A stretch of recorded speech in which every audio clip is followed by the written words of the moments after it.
Vegetable కర్రీని ఇలా ఒకసారి ప్రిపేర్ చేసి చూడండి. థిక్ గ్రేవీతో టేస్ట్ చాలా బాగుంటుంది. తొందరగా కూడా ప్రిపేర్ చేసేసుకోవచ్చు.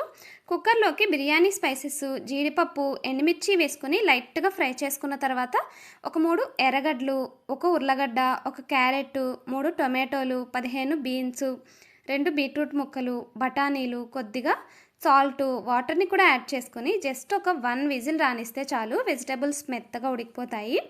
తర్వాత ఇందులో నుంచి బీట్రూటు, ఉర్లగడ్డ, క్యారెట్, బీన్స్, బఠానీలను మాత్రం ఒక ప్లేట్లోకి వేసి పక్కన పెట్టుకోవాలి.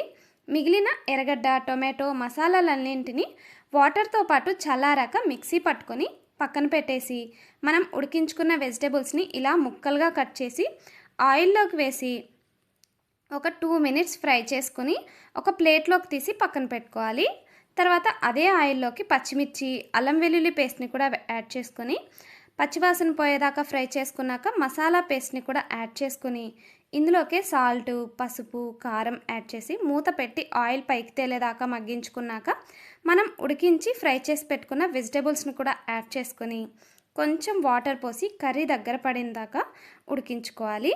తర్వాత లాస్ట్లో కొంచెం కసూరి మేతి యాడ్ చేసుకొని దింపేసుకుంటే సింపుల్గా వెజిటబుల్ కర్రీ రెడీ అయిపోతుంది. ఈ కర్రీ చపాతీ, పూరి, రైస్ ఎందులోకైనా టేస్ట్ చాలా బాగుంటుంది. సబ్స్క్రైబ్.